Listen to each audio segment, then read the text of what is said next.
Welcome back to the Photo Banter podcast. I'm your host, Alex Gagne, and on today's podcast, I speak with photographer Dana Neibert. Dana has worked with clients such as American Express, Ram Trucks, Four Seasons Hotels, and Range Rover, to name a few. In this interview, I speak to Dana about how he went from a career as an art director to pursuing his passion of photography. I also speak to Dana about his approach to marketing and what has worked for him over the course of his career. Dana specializes in creating imagery for large-scale advertising campaigns, and in this interview, he discusses some of his most memorable campaigns, such as traveling to Bora Bora by himself to create imagery for the Four Seasons hotels. I also speak to Dana about a campaign for the Wounded Warrior Project, which is a nonprofit organization supporting U.S. military veterans. Dana Neibert is someone who has a wealth of knowledge and experience in the photo industry, so I was really excited to get a chance to speak with him. So thanks so much for listening, and I hope you enjoy. All right, and now welcome on Dana Neibert. Dana, man, excited to talk to you. Last week I put a little thing on my Instagram page just asking people what photographers they want to hear on the podcast. Man, I literally had like dozens of people that are like, I want to hear from Dana. I want to hear from Dana, man. So people are going to be excited to hear from you. But I guess to start off, Nice. how you doing, man? It's a crazy year to be a human being, to run a business. But how's kind of work-life balance for you with everything going on, I guess? Yeah, I mean, everything's good. It's definitely crazy year. I mean, it's probably never going to be like this again. I would think that we're not going to ever run into something like this again. But definitely in the world of commercial photography, tough year. So, but hanging in there, and you definitely got to save up for years like this because I've literally worked 3 times this year, and Yeah. all this fall. Like I started off the year kind of slow, like January, February. We didn't really have any jobs. We were just starting to bid on stuff, get some traction on stuff, and then March hit, and pretty much the world of production shut down through like June, July, somewhere in there. And then I just started shooting in September. So And like, how's that kind of been? Because like a lot of the work, I mean, on your website, you have like behind the scenes videos. People can kind of see the behind the scenes of some of the productions you work on and the type of stuff you do, where it's like large scale advertising, it's big crews and a lot of people. Like, how have you kind of had to adjust with the jobs you have shot this year, I guess? Um, we had, so at first we were bidding on stuff, and this is like May, June. Everyone's like, well, we have to keep the crews small. And even LA was saying, well, in June, I think maybe it's July 15th. I said, so like July 15th, we'll start reissuing permits. Yeah. But crews will have to be 10, 12 people or smaller. And so we started bidding on jobs like that. And it's like, at first we started bidding on jobs like that, and because our producers were saying we want small crews because we don't want anybody getting sick. Yep. And we started bidding jobs like that, and then we're saying, okay, well, who can we cut out of the crew? Because I guess on any shoot we're anywhere from 20 to 50 people, depends on what we're doing. I mean, it's been as small as 3 if I'm just going to go do landscapes and it's just me, a producer, and like an art director, and we go out and cruise around for a couple of weeks. But normally we're like 20 to 50 people. So then we're like, well, who do we cut out? And they're saying, oh, well, wardrobe could just shop beforehand, and then talent can dress themselves, or they can do their own hair and makeup. But everything kind of was a compromise. And I think that we know a little bit more about the virus, and if you're diligent and careful about protecting yourself, you can still work and not really. I mean, so far we haven't had anyone get sick on our production. Yep. On any of our jobs. So we actually didn't land any jobs or shoot any jobs with these 10 person's crew. And after that, we started saying, all right, well, if had we done those jobs, they would have been compromised production wise. If they want us to do what we normally do on a bigger job, but with a quarter of the amount of people, well, something's going to get messed up. Something's going to get compromised. And we said, let's not do that because we're going to compromise the work. Either the work has to change or we go back to what we had before. And actually we have a larger crew now before because we have a whole COVID like safety team. Yeah, safety team. Yeah. And what these guys do is depending on the size of the crew, you have one or two of these people on your crew and they're taking temperatures, they're walking around making sure grips aren't making out in the grip truck, uh, stuff like that. People are always masked up, and you'll hear them like, "Hey, please put on your mask," or "Hey, when's the last time you washed your hands?" So, Yeah. so we've gone back to we're shooting with a normal size crew, plus one or two now with the safety officers. In the safety meeting in the morning, they come out and they remind everyone what's good protocol, what you should be doing, and so far we've been successful, and it's been working. So I think it always just goes back to protecting yourself. Like you always got to watch out for yourself. Like wear your mask, wash your hands, stay away from people when you can. And there's certain jobs on the job where two people have to be manning a camera or something at the same time. And it's like, I mean, it happens, but I think if you're fairly diligent about being, protective, then I think you should be all right. Yeah, definitely. And in terms of like the jobs that are coming in, are you finding, because as you know, with like advertising, a lot of times you're shooting like libraries of images and there's like so many shots in the day. Are you finding, is it still the same amount of shot lists on these shoots you're doing, or do you find with the COVID and the restrictions, are agencies trying to do less, or what's kind of, I guess, the overall shot list, I guess, with the stuff you've been working on? Is there any difference, you think?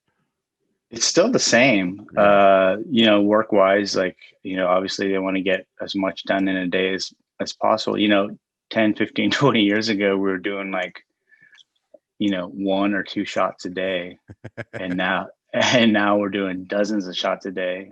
There are times, where we go back to one or two shots a day. If it's a lot of production to get one shot done and it needs, half a day for setup and you got to wait for a golden hour, then we are still doing one or two shots a day, but that's not the norm anymore. Now it's like, even if you have that, like while that's being done, then in the middle of the day, you're out running a second set or something and shooting. So, but yeah, the workload is, it's still, we're still doing a lot of stuff during the day. So that's good, man. Dana's still cranking, man. I like it, man. There ain't no stopping, man. And I guess to go back, man, I was just kind of curious, like where you grew up and like how did you kind of initially get into photography? So I grew up by San Francisco on the other side of Golden Gate Bridge, a little town called Kentfield. It's right at the bottom of Mount Tam. It's where Gary Fisher started mountain biking. Wow. So he took a bunch of beach cruisers and they just put big fat knobby tires on it and they would just bomb down Mount Tam, and that was like the birth of mountain biking. So that's where I grew up. So in high school, I mean, I always loved photography. And I think I started using my mom's camera maybe, in high school or middle school. It was an old Pentax. It was really nice, but I remember it had no model number on it, so I don't even know what it was. But it was that typical Pentax 35 millimeter body. Yeah. But I think either through naivety or just like shitty guidance counselors in high school, I didn't really realize you could make a career out of photography, because I figured, like, what am I going to be doing? Like taking pictures of flowers and then like selling prints for $25 or, at the fair. Like that's all I really knew about photography. I was like, I didn't know there was a whole commercial side to it. But I always liked art and design. So I actually went to school for graphic design in San Francisco at a school called CCA. So I started out as a graphic designer, art director. I worked for some design firms and then worked for some ad agencies. And then, just working with photographers, you have more fun on the photo shoots than you do sitting in, as an art director in an ad agency, 90% of the time you're in the office at a desk.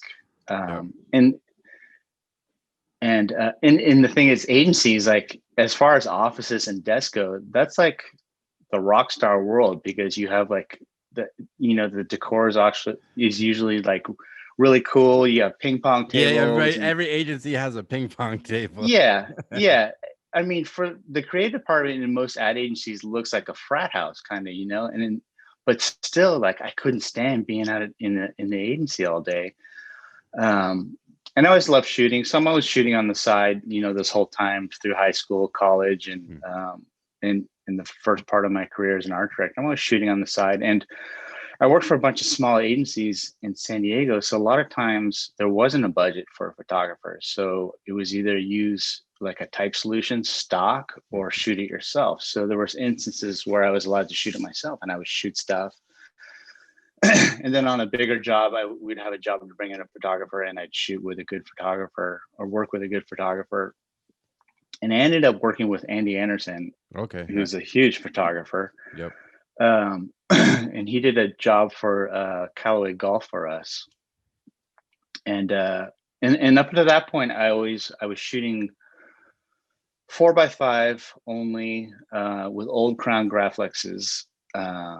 And that was my jam. Like that was the only camera that really like I could make a great image with. It felt like 35 millimeter. It was the spray and pray thing. I would just shoot a bunch of frames, go develop it, have a roll 36, and be like, I hate all these. It wasn't what I was feeling when I was shooting. Same with the medium format back then. Like I just couldn't make it work. So 4x5 was like, I think it's because it's such a slow process. You're doing one sheet at a time. I'd go out and expose maybe, 5 sheets or 2 sheets or 1 sheet. And that would be my whole session. Like Yeah. I'd go back home. But anyway, up until that point, that's what I was using, these old antique cameras. And every other professional shoot I had been on, they had all these fancy Hasselblads and it wasn't even digital yet. It was like, it was Hasselblad and Mamiya probably strobes and all kinds of stuff like that. And I was all natural light with the Crown Graphic. So then I work with Andy Anderson, and he rolls out on the set, and he's got his old Crown Graphic, and he's shooting natural light, and he's shooting Portra 160 VC, the exact same film as I'm shooting, and he's shooting Polaroids, the same Polaroids that I use. And I'm like, son of a bitch, like, and this guy's huge, like, and so we start talking, and he's like, well, let me see what you shoot. So he comes over to my house one day after a shoot, and he looks at all my stuff, and he goes, well, he's like, if you want to be a photographer, he's like, I think you can do it. He's like, the work's here. He's like, just put it into a portfolio and make a website. And he's like, go shop it around, see what you can do. And then 6 months later, I left the ad agency, and I was booking jobs. So wow, that's amazing. Yeah, because like when you're like when you were doing graphic design, like what kind of stuff were you kind of shooting on the side? Like looking at your work now, it's like a lot of landscape and lifestyle, and you shoot like a lot of your clients are car stuff. But what kind of stuff were you just kind of shooting for your own self at that point? So what I love to do is landscapes. So at that time, it was like almost all landscapes. And even now, like if I'm going to go out and shoot something for myself, like I just came back from a road trip and I did a ton of landscapes, which, once in a while, you'll get a commercial job where they want a bunch of landscapes, but it's kind of rare. Yeah. So, and that was actually a problem when I first started out. Even though I was booking jobs, I had a whole portfolio, and 90% of it was landscapes, stuff that looked beautiful, and people really like, wow, that looks amazing. They're like, can we see stuff with people? And I was like, well, I have like 2 shots of people. So then I had to build like a whole portfolio of like people. And I mostly use my wife and my kids at that point. Because what happens, we bid on big jobs, and they're like, oh, we want you to shoot this campaign. Okay, now for the treatment for the send over a bunch of samples with people in it, and I'd be like, that's, you have them all, like you have all 4 images or whatever. You have them all. So we would lose jobs, because people are like, well, if we can't see what you do with people, we can't give you this job. It's going to go to someone else. So that's what would happen. And then, and the same thing happened with cars, where like people will say, we love your landscapes, we love your people work. Shoot cars for us. I'm like, okay. And then we bid on the job. I'm like, okay, show us the car samples. I'm like, I haven't shot cars. So then I had to go out and shoot cars and make a car portfolio. So yeah, so that's kind of the start there. Yeah, it's just like building blocks. It takes time to just kind of keep it Yeah, portfolio. I'm sure you still, even every year, you're building it and building it, and it never ends. But yeah, working as an art director seems like that must have been an interesting experience because you got a glimpse into like how agencies hire photographers. Like, what do you think you took away from that experience to like what you do now? Because like a lot of photographers, this kind of, I don't know, go like I went the assisting route. Like I never worked at an agency or anything, and that was just kind of sure. my route. But what do you think you kind of learned from getting to kind of see how the magic is made, I guess, from the internal side? Yeah, being an art director, I definitely you get to see how the other side of the table works. A lot of times you're on set with an art director or whoever, and they're making decisions. You're like, well, that's not a good decision. Like that's clearly not the better shot. Like we shouldn't Yeah. be doing that. But the thing is, that person on set has to answer to their boss, who answers to their boss, to answer to their boss. There's a creative art director answering to a group creative director, and he's answering to a creative director, and he's answering to the executive creative director, and that. So there's everybody knows that they have to answer to somebody, and if they've been given an assignment and they've been told what to bring back, so they always have to cover their ass, and that's something like I think maybe some photographers don't realize. It's like, well, you do want to do the best work. Like both parties obviously want to do the best work possible, but Yep. on the agency side, like they have something they have to bring back. And, I definitely understand it. And a lot of times we'll talk about that and then we'll say, okay, I know you need to bring back the shot of the car, you know, in this setting with this and this, but you and I both know this other shot that we just found over here would be 10 times better. Yep. So let's make it work. And so a lot of times we'll do that. It's like, you know, get them what they've promised 12 people they're going to bring back, and then go get that other shot that's actually going to be the winner and that the other people are going to love, probably even more than the one they asked for. Yeah. Yeah, just knowing how everything works, all the politics within an agency, how all that works. It's good to know how it works and to have seen it, and because I love art directing, I love designing, Hmm. but the politics within an agency is one of the most frustrating things you can really encounter. How so? Just like who gets to work on what client and what jobs get like picked, or like what was kind of some of Yeah, the, yeah. sometimes like that. Who gets to work on what? Sometimes just good work gets killed because some client's wife doesn't like it. Yeah. you know, it's like, even the client can love it, and like everybody in the agency and the client side, they all love it on Friday afternoon, and then Monday morning you get the bad news, like, oh, he showed it to his wife over the weekend and she didn't like it. Yeah. It's just like, well, that's your focus group, is the guy's wife, and like all this great work is being killed because of that, or because we used yellow for the type. Like, Hmm. it's always something stupid like that, and it's like, and sometimes there's just no recovery on those things. It's like the whole campaign just killed, and they Yeah. chose the safe one because the client's life liked the safe one or whatever. But And it must have been interesting getting to see like how jobs were awarded, like because I think a lot of photographers, it can be frustrating. Like you feel like, oh man, my work's good, but like maybe I haven't shot for this client, or I wouldn't haven't won this award. Like when you're an art director and getting to see like how projects were awarded, like did they care about the awards and all those type of things, or did it just come down to the work, or what kind of went into awarding jobs? Because like even now it's like sometimes it's just like you never really hear back. Like you could bid on the job and you never know what the choice was.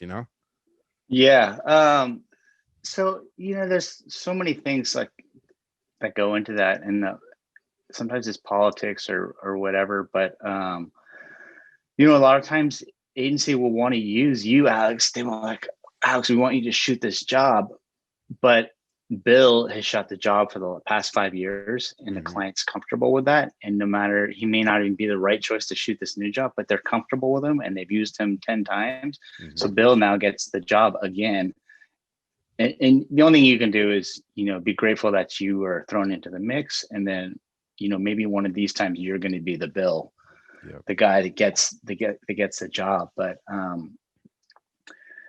yeah, I mean, we've it's there's never a guarantee, and it's a lot of times it's a crapshoot because we've gone into, in the bidding process you always get a feel of where you kind of stand. Mm-hmm. Sometimes the agency will say, you are the agency recommend, we're going into this meeting full blown recommending you, uh, so we'll talk to you at 2, it'll be great. And then they call it 2 and be like, yeah, so and so, the job went to so and so, and you're like, Yeah.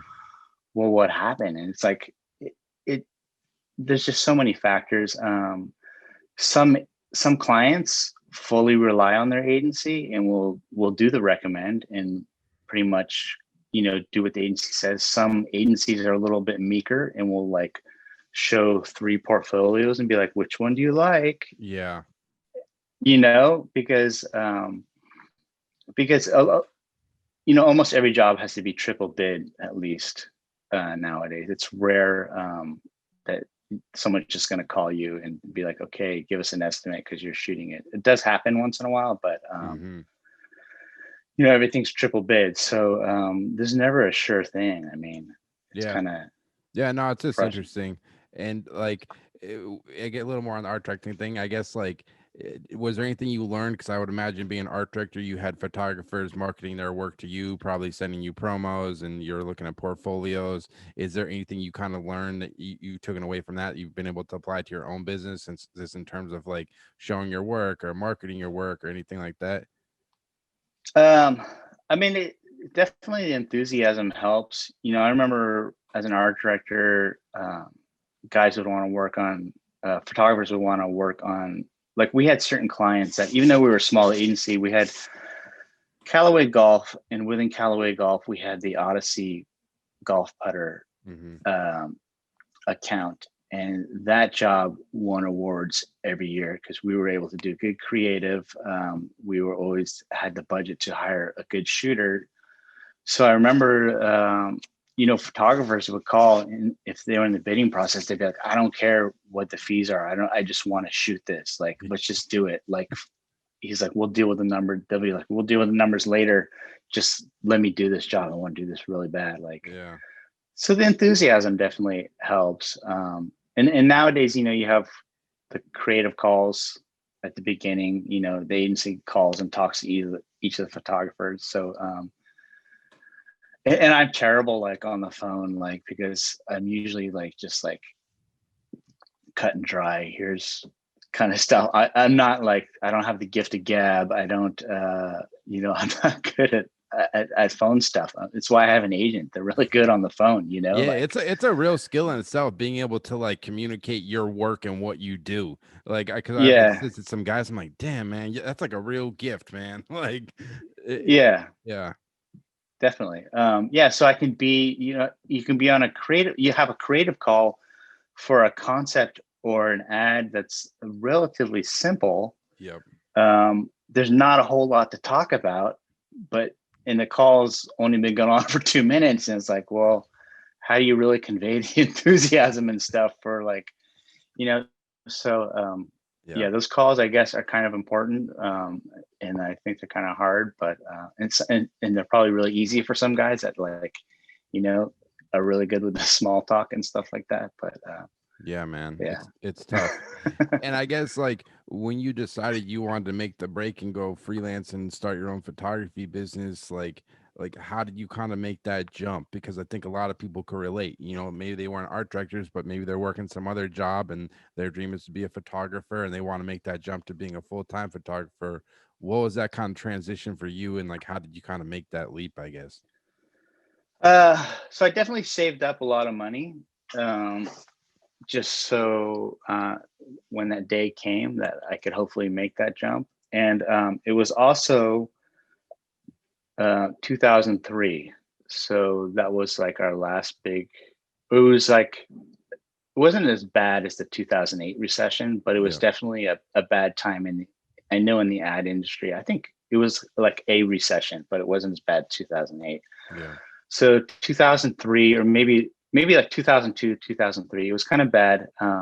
Agencies were laying off people left and right back then, and and I worked for a fairly small agency, and the last couple agencies I worked at were super supportive because they knew that I wanted to shoot. I had one boss that would actually give me like bonuses for like menial stupid tasks at the agency. He'd be like, hey, if you can organize like a way to back up our files, like, because back then we didn't have like a digital department, you know, it was just like the art directors were kind of like Doing in everything. charge of like, you know, make sure you back up your files. Like if you can make a way to back up your files, I'll give you a $500 bonus, because he knew I would use it to go buy a lens. Mm-hmm. So he was really cool about that. And then the last agency I worked for, so during this time they're laying off people. They didn't lay me off, but they like furloughed a bunch of us. And so basically I was part-time. So I was like half the time. So, which was good because now I could, and they knew I wanted to shoot. So I could book a job and go shoot it. And because I was part-time, they would need me part-time, I could be like, hey, can I have the next 2 weeks off? Wow. Because I booked this Rite Aid job or whatever. I booked this job and I'd like to go shoot it. And then you don't have to pay me. It's like win-win, right? They don't have to pay me. I can go get some more commercial experience as a shooter. So they're really gracious and be like, oh yeah, take off 2 weeks, go do it. And, you know, we'll get someone else to cover anything for you. And so that really kind of, that little recession kind of helped because the agency not being slammed and super busy, like I could be gone for 2 weeks and it wouldn't really, you know, impact them. It would Yeah. save them some money. So No, that's awesome. And like, how are you kind of getting your work out there initially? Was it this kind of like from people you had kind of already known in the business, or like, because I think that's like one of the hardest things for photographers. Like, you got this portfolio, but no one knows who you are. Like, yeah, how do you get it out there? promos. Yeah. So the first thing I did, you know, after meeting with Andy, um, was, you know, I put together a portfolio and a website, and then I designed a promo and mailed it out. Mm. And I did like 2,000 of them or something. So, because I knew, you know, being in the agency, that's how I found photographers, right? You're sitting at your desk, the mail comes in, you get all these promos. You see ads in Archive magazine. So after that, I was running ads in Archive magazine. You see the award show books. That's you basically think in your head, like, how do I find a photographer, right? Right. So Mm-hmm. the promos, Archive magazine, um, some of the source books. A lot of them are garbage, though. You know, we used to get these source books, and they would be like this big, um, basically a telephone book, and there would be one for the West Coast, the Midwest, and the East Coast. So you'd have these basically this much, and there was 90% of it was photographers you just never want to work with. So you'd have to weed through that. So it's like, okay, don't go in those source books because those are just giant telephone books that Yeah. nobody looks at. So the smaller source books I would get in because there was only like, you know, 200 pages and there's 200 caliber photographers in there. So Yeah. um, I basically looked at, you know, how I was finding photographers and did what I could to get into those spaces. So What do you think about like Workbook and Ad Edge and those like pay to play like websites where it's like a directory of photographers? Have you utilized those before, and have they been fruitful, I guess? yeah, I think definitely. So I do Ad Edge. Um, you know, it's definitely a curated, smaller book, and actually the book's only like, you know, Yeah. I don't know, 4 by 6 inches or something. It's a really, if you go into ad agencies, you look on the art director and the art producer's desk, and those little books, they're everywhere. So you know they're keeping them and looking at them. If you look at the caliber of the talent in there, it's really good. Yeah, it's So top it's top tier. yeah, it's a good collection to be in. So workbook I never did because workbook was one of those huge books. I don't know what they are like nowadays, but back in the day, like I remember the workbooks would come in and our buyer or the production manager would come around like a workbook and be like, I don't even want it, just throw mine away. Like because it was one of those books that was this big and 90% like so some of the smaller books you kind of have to be selected to get in there. Yeah. So that's kind of a caveat. But if you are given an invitation, I highly recommend, looking at it and considering it because it's kind of a validation, right? Because the other guys in that small selection are usually top tier guys, and now you're lumped in with those guys. So Yeah, totally. And when you kind of made the jump to start shooting, like, did you kind of already have a goal in mind for the type of work you wanted to do? And like, did it kind of take you a while to just kind of find your voice as a photographer, I guess? yeah, I mean, I definitely love landscapes and places and spaces, and I mean that's usually what I get hired for now to do now is like if it's going to be people, it's going to be people like in a beautiful space, whether it's some great hotel room or a beach or whatever, or the same thing with cars. It's going to be like a car like on a nice big scenic road or something, or um, like no one's ever going to call me to do like studio work, like because I'm not good at that. So definitely like the landscapes and the spaces and places is what I get called in for. And like early on, do you kind of remember some of your first like big campaigns you shot? And like, was that kind of like a learning curve, just going from like art director to manning this ship of like a big production? Or is there kind of any early campaigns that kind of stick out that you remember most? Is kind of learning a lot from, you think?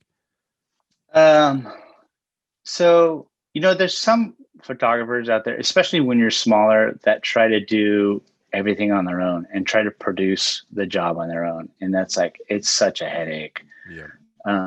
If it was a smaller job here in San Diego when I was starting out, I would go ahead and produce it on my own because um, that's all I really knew, and that's what I had to do. Especially on a smaller job, there wasn't a huge budget. But once you get into a job where there's a budget, it's like you just you surround yourself with good people, and the first person is the producer, and that's the person that's going to run the whole show and make everything happen. So yeah, I mean, I can't stress them enough. Like you have to have a good producer because they're going to do everything. They take care of the client, take care of you, they take care of the whole production. They're there to put out all the fires and all that stuff. So I think my first big campaign was for AT&T, and they were actually Singular Wireless back then. That's Oh how yeah, long yeah, ago that yeah. I was. remember that. Yeah, yeah. So it was the 5 bar campaign. So that was my first big campaign, and we shot. I don't know how many of those we shot, like 50 of them over like a few years. Wow. Um, so the first initial launch campaign, we did like a dozen. We shot them all around LA, and it wasn't too huge of a learning curve for me, just because I had been on a lot of productions as an art director, so I kind of knew. The flow. Yeah. Yeah, at that time, I knew the flow, I knew what to expect. So, but it was my big first like campaign, and I was so stoked to have that. So. And like, you being that you work commercially and everything, like, do you create work, like if you're like, say, I don't know, if you want to work for, like, you've done work for Chevy, are you going out and creating work in your book that you can hopefully market to these clients to find jobs? Or is it more you just kind of going out there shooting your own work and then hopefully clients react to it? Or how do you kind of approach this, the balance of like commercial and like artwork, I guess? Yeah, I think you just do what you do, and people react to it and hire you. Like to get Chevy, I never shot any trucks beforehand, to make a fake truck portfolio or anything. a lot of people, they just hire you because they want you to do what you do. And that's important to have your personal work and in fact, my commercial portfolio, like half the work in it is personal work. Mm. Um, and the agencies always want to see your personal work because they want to know, okay, given cut you loose on your own with no constraints and do whatever you want to do, what happens when you do what you do, Yeah. not when somebody's looking over your shoulder saying yes, no, yes, no. They don't really want to see that. I mean, they have to see that. They want to see how your commercial work, but they really want to see like creatively, like what do you do? Like what can you bring to the table for them? Mm. Yeah. So it's super important. Yeah, definitely. Yeah, because like the thing, like obviously I've never met you before. I've just like looked at your Instagram and looked at your website. And the thing that I kind of take away looking at your work, I was like, oh man, this dude Dana, like he has a fun time. Like it says like these travel photos, he's like outdoors, he's like seeing stuff. And I was like, I would Yeah. imagine there's probably like an aspect to that, like the marketing, like art directors probably look at that and like, wow, this is like you get like an emotion from your work. Like it's like a feeling. It's like, oh man, like it's like going to Shiprock and seeing these Yeah. different places, and people kind of respond to it that way a little bit, I guess. Yeah. It's funny you say fun time because we actually have a lot of fun when we're working. Like, I made some great friends, over the years. Some of these people have become my best friends that I've just worked with. I basically paying them to be my friends, but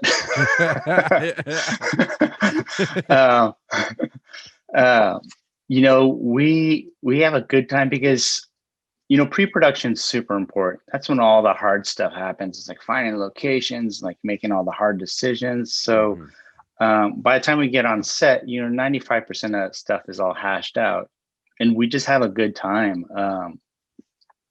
It's just, and I think it helps with clients and talent because they'll see how loose my crew and I are and how much fun we're having. That within a half hour or an hour, they know they can be relaxed. Both, the talent, like they kind of get into it and they know, okay, these guys aren't like here like cracking a whip and stuff. I mean, we have a really orderly and well run set, but at the same time, it's a fun set. And the clients can see that too, and we've become friends with a lot of our clients too. So over the years, Yeah, because that something you're conscious of, like when you're working with a new client that you've never worked with before, and like you're running the ship, you're on the job. Are you like you're shooting, you're focused on making pictures, but at the same time, are you like in the back of your mind like worrying about like how the art director is like feeling on the shoot? Are you thinking about this like this the overall like the vibe of the shoot, I guess, at all?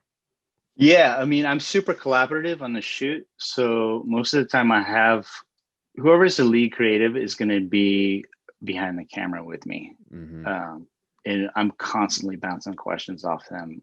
What do you think of this? What do you think of that?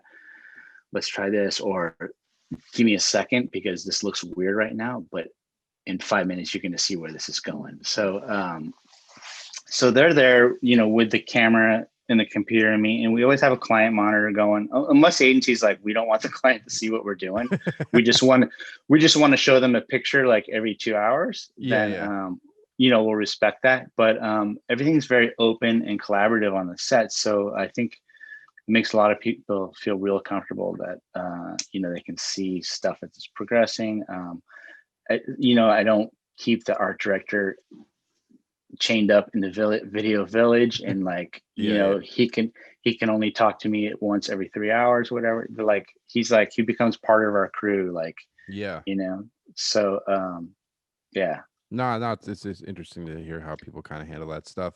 And one campaign I was looking at your website. You've done a lot of work for Four Seasons, but you did one campaign where you went to Bora Bora, and I was just kind of curious what your experience was going there, and on top of that, like with that, because when I look at that, obviously there's a lot of planning that goes into that. What as this like a person that looks at the pictures, I'm like, oh, they just went to Bora Bora and they just kind of wandered around and took pictures. But like, what went into like kind of shooting that campaign, I guess? So Four Seasons, we did a lot with them. I haven't shot with them recently, but we did a lot, and Pull it up so people can see it. oh, cool. Yeah, so a lot of the Four Seasons stuff, we would just we would take the whole crew with us because it's hard. You can't roll into an island in the middle of the Indian Ocean and expect to be able to rent grip and find a wardrobe stylist and Yep. stuff like that. So we basically had to take our whole crew with us around the world, um, and they were great shoots because we would just um, Four Seasons was more about capturing the experience than showing what their hotel room and their concierge desk looks like. Yeah. Um, so there was a lot of shoots for Four Seasons where we either A, never shot on the actual property, or B, if we did shoot on the property, it wasn't to show like that you're at a Four Seasons. It's Is more this about is the this is experience. this is this you in the picture? So yeah, so this is me. So this shoot was actually, so this Bora Bora shoot was one of my favorite because it was actually just me. Oh wow. So this one, they're like, go here, go, go to Bora Bora, hang out for a week, and just shoot. Like, No so assist, I no assistant, no nothing. no nothing. Like, they hooked me up with the local boat service. It's called the Lagoon Service for Bora Bora, Yep. and they would just be like, "What do you want to see today?" And we would just go out and like they'd be like, "We have these cool like underwater submarine things that these guys do on the other side. Yeah. You want to go check it out?" So go check that out, and like, what else do you want to see? And Wow. um, That's a dream job right there, man. This. yeah, those are my favorite jobs. Like we've had a few jobs where agencies will just send us out. Sometimes it's just me alone. Sometimes it's me, maybe a producer, Yeah. and a camera assistant, and maybe an art director. And it's like it's just like three or four of us, and we travel the world and just basically go sightseeing. Yeah. Um, Yeah. but yeah, Because like on some of those jobs, like I said, like people can go look at, you have a cool behind the scenes section, like where it's like tons of grip and tons of crew and there's lots of props on some of the shoots. Like, yeah. do you sometimes on those shoots do you feel confined? Like, is it kind of feel like with all the gear and grip, does it kind of ever feel kind of overwhelming with all that stuff sometimes? Yeah, I mean, it's a lot. It's a lot of moving parts, and it kind of constrains you a little bit. Mm-hmm. Obviously, if it's planned out, it's not going to affect you too much. But on a shoot like this, where you just go out and cruise around, Yeah. it really is just like shooting from the hip and just going around and just making stuff on the fly, and being creative and just seeing whatever. So Yeah, it's just a um, different way of working. And it, is all yeah, this is this all in camera or is some of this Photoshop like the fishes or is this all in camera? that that shot right there is composited. So Okay. basically everything above the waterline is one shot, and Hmm. everything below the waterline is another shot. So that one is composited. But Is composite work, is that something you've always kind of enjoyed doing with your work? yeah, I mean, um, whether it's a comp from an art director where certain things have to be in certain places, and it's Yeah. just it's logistically impossible to make it happen in camera.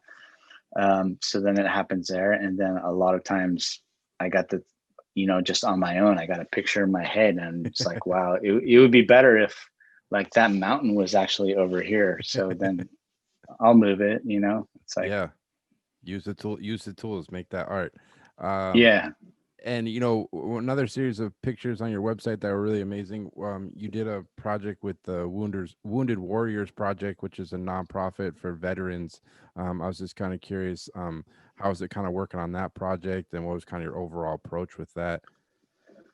That was an amazing project because I'd heard of Wounded Warriors. I mean, everybody could have heard of Wounded Warriors before, and it wasn't until we went and saw some of these Wounded Warriors, and what this organization does for these people and these families is just incredible. Like, um, these guys, they go to fight for a country, and something happens, something bad happens, and they Mm. come home, and not only does it affect them, but imagine your 30-year-old son comes home from Afghanistan and he has to learn to walk again. Yep.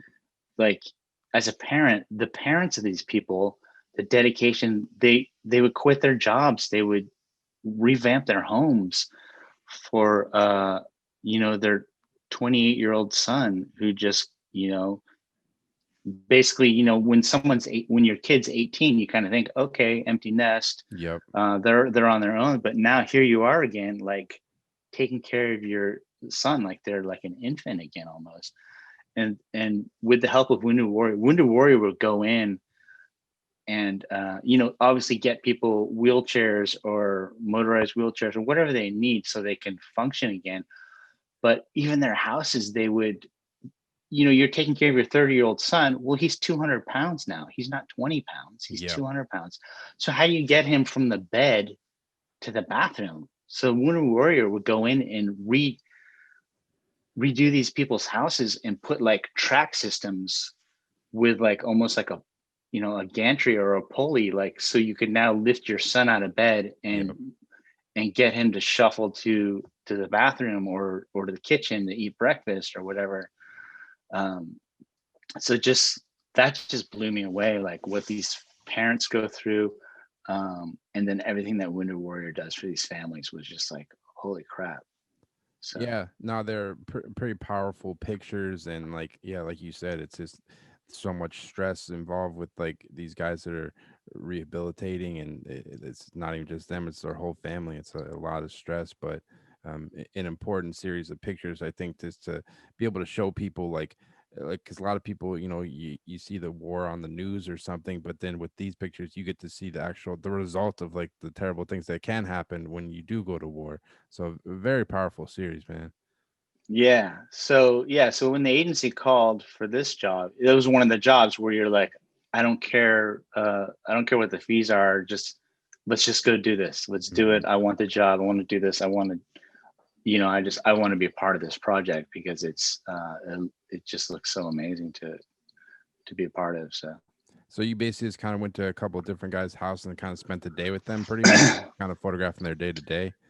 yeah, so it had to be people that were willing to open up their lives to us. And we did it over maybe a week and a half, 2 weeks. Hmm. And we basically we hopped on a flight pretty much every day and went to a different city. Wow. So it was, and it was a small crew. It was the creative director, the account person, my assistant, and me.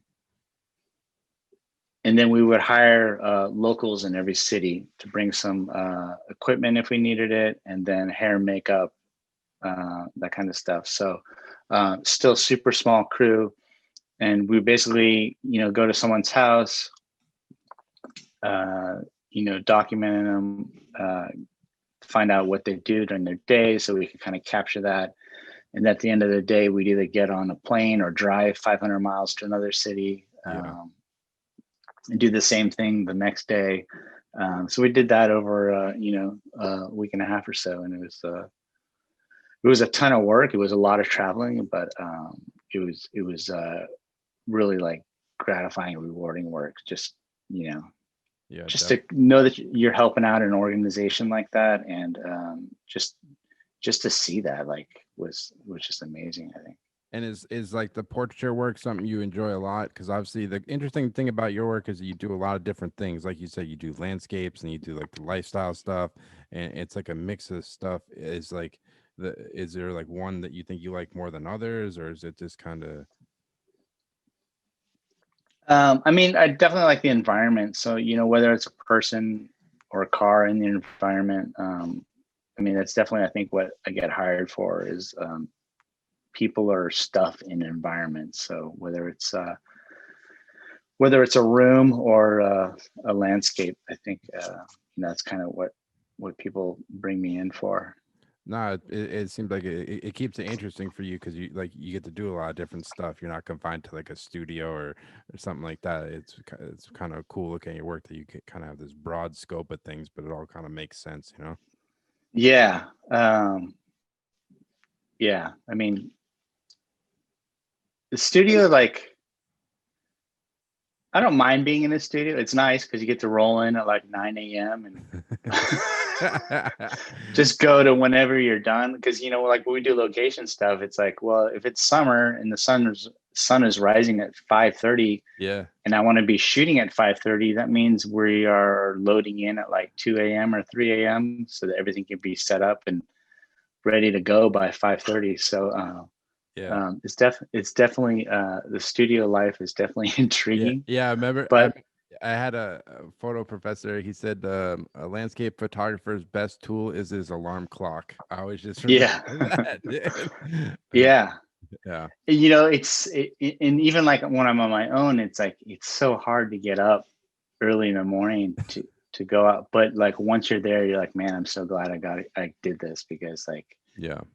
the light's just so perfect and beautiful at those times. And like if you wait, like I'll just go at 10. Oh man, that's how But you gotta do that work. Show up early, man. That's how you get the good stuff, right? yeah. A couple more questions. I'll let you go. Looking at a lot of your work, you also do a lot of motion work with the projects you're doing. Is the motion thing something you enjoy doing as much as stills? And do you feel like there's this like there a big learning curve making that jump from being a still photographer to motion, I guess? So motion is like another thing I've just always kind of loved doing. I I love making the motion. I don't always love making a video project. When you're directing, uh, I'm very hands-on, and I like a camera. I like shooting. I like framing stuff myself. Mm-hmm. When you're directing, you can't always do that. I mean, there's a lot of times where you be like, I'm going to go ahead and I'm going to operate. I'm going to be the camera operator as a director. And a lot of directors like Soderbergh and big guys, they do it all the time where they just grab it. Soderbergh shoots on an iPhone now. All his movies are on iPhone. I mean, Yeah, it's crazy, but it's pretty wild. we shoot all our BTS videos on an iPhone. Yeah, it's good. It's like it's easy. Anyone can operate it. We just have it. That little tiny movie, that little handheld movie. We Yeah. just keep that on the camera cart, and like when someone has nothing to do, they just grab it and they do BTS while the rest of us are doing something. So, Yeah. so yeah, directing is like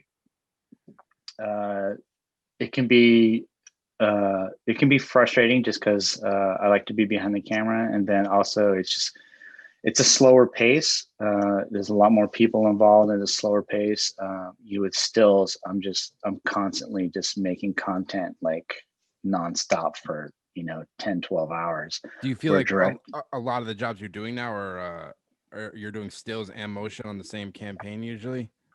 Yeah, a lot of our jobs are both. It really blew up like a few years ago, where everybody was like, we need to get motion too. And it was funny because they really had no use for it. They had no place to put it.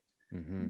And then it kind of died down when we were doing that motion, but then it ramped up again, maybe 2 or 3 years ago, because they all figured we can put it on Instagram. That's what we're going to do with all this motion assets, is we can make little 5-second Instagram clips out of it. So, yeah. So, I mean, I definitely love the motion. It's fun. We get to play with some cool toys too, when you're doing the motion. So, yeah, I saw yeah. you did a campaign. It's people can look at it again. I keep saying it. The behind the scenes stuff on your website's awesome. Thanks. You shot this like I think it was for Chevy Silverado or something, but you guys have like this rig that's fucking crazy. There was one that was like rigged on like a Porsche Cayenne, and it's like a huge like I don't even know what you call Oh it. yeah. It's what was it like? Like how do you even get to learn to like use that, like because it's just like you know what I mean, like because it's just like this huge rig. It's used for like movies and stuff. It's basically Yeah. maybe you can describe it better than I can what it is basically. Yeah, so that's our arm car. There's 4 or 5 different companies out there that have them. And they call the arm car. It's basically a giant arm that can swing around and go up and down and get all those angles. So it's really efficient. And you put it on you usually put them on like a Cayenne turbo or the Mercedes, the AMG, just so the car has enough horsepower and handling to keep up with whatever you're filming, because it's a heavy rig on top. But it's pretty amazing. And as a director, you're operating the gimbal on that. So there's a driver, of course. There's a guy, the arm operator. He's going to operate. He's going to put the arm wherever you tell him to put it. You're doing the gimbal, and then you have a first AC who's pulling focus and dealing with any camera issues. And then I like to bring the art director along in there too. So we can usually get 5 people in that car. Yeah. No, it looked like a great time. You're like in the back and you're like, it basically looks like a joystick. You had like this little thing that you were controlling. I was like, you guys are like laughing. It was just like cruising around, man. It looked like a pretty fun. Yeah, it's definitely fun. Yeah. And so that I think that shot you're talking, they put that on a Ford Raptor, just for when we're in the dirt. And you're going through gnarly stuff. It's got to be able to chase down and keep up with whatever you're filming. So yeah. And I guess like moving forward, man, like what's kind of got you excited about photography? Like anything you're working on currently, or kind of anything kind of on your bucket list moving forward, I guess, in terms of just your art and photography? I've been shooting a lot of landscapes lately, like just keeping it simple. So with this whole COVID deal, I've just been trying to avoid airports, and I haven't flown since last year, actually. So I've been driving to all my jobs, which has been giving me an opportunity to shoot landscapes. So I'll just take the scenic route to wherever I'm going. What's the farthest drive you've had to make so far? Probably I just did Portland, and I'm in San Diego, so that's like, I forget if it's 1,200 or 1,400 miles, something like that. It's a trip. Yeah. So everything I've shot this year has been on the West Coast, this side of the Rockies. So if I had to go back east and shoot, I would probably fly. Just like being on set, I think if you watch out for yourself and you're careful and you're diligent about washing your hands and wearing your mask and stuff, I think it's perfectly safe to fly. I try to, in this day and time, limit my exposure to things that could expose me to the virus. So if I can drive to a job, I'm going to drive to a job. Obviously, thousands of people are flying every day. I don't know if there's any stats out there that says they're all getting COVID, but it didn't sound like it. So I don't know. I've heard both. I had a buddy, actually, not to be doom and gloom, but I had a buddy that did production out in San Diego 3 weeks ago, and like half the crew ended up getting COVID. But they were like, oh geez, they were just doing dumb shit though. Like they were going out to dinner and stuff, and I was like, dude, they tested negative, which I mean is fine, but it doesn't. I mean, I don't know. Not too much COVID talk, but like you only can do as much you can. We still got to make a living. I'm the same way. Like I'm doing the jobs that come in, and I'm doing the best I can, wearing my mask, and it's just like this tough, man. It is tough. Yeah. So I'm driving to these jobs. I take all my food for the trip there with me. So really the only contact that I have with anyone is gas station. I'm using the gas pump. And actually I have a Toyota Tundra that I use for these road trips. And I built a little wash station in the back. Oh, damn. So, so I go do all my pump stuff, fill up with gas. I wash my hands, get back in the truck. Hopefully I haven't brought anything back in the truck with me. So I bring all my food. So I'm not stopping at restaurants and stuff like that. And then the only other contact I have is when I check into a hotel. And then I'm trying to book hotels that either have contact lists or are old motel styles where like you park in front of your door. Your door. I'm not like in hallways with other people in elevators. Like Yeah. if I can find a decent motel, then so Yeah, you're being smart about it, man. It's like you're doing everything. trying. Yeah, I know, man. It's tough, but hopefully come next spring, that Yeah. vaccine, hopefully we can get back out there, man. Let's get back to normal Yeah. life. But fingers crossed, man.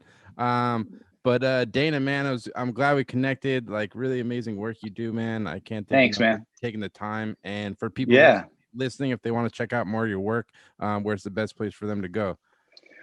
Probably the website, dananeibert.com. And then I contribute a lot on Instagram. I'm going to post my latest work on Instagram. And when we're working in the story, I've always got BTS going. So yeah, check it out. Like I said, Dana's got the best BTS in the game right now. I put number one, man. Go check it out. You can learn a lot. But all right, Dana, thanks, man. I appreciate it. Have a good rest of your day and happy Thanksgiving. All right. You too, Alex. Take care. All right. Later. So there you have it. That was the Dana Neibert interview. Just want to thank Dana so much for taking the time to come on the podcast. It was really great kind of hearing his journey with photography. Just kind of going from a career as an art director to pursuing his passion in photography and all that he's done. Really amazing story. And yeah, I can't thank him enough. Definitely go check out Dana's website at dananeibert.com, as well as definitely go give him a follow on Instagram. He has lots of cool photos and kind of behind the scenes videos and photos of the different projects he's working on. So you can go find him on Instagram at Dana Neibert. And as always, I'll be having a weekly podcast on Monday on Apple Podcasts, Spotify, as well as the Photo Banter YouTube page. So thanks so much for listening and take care.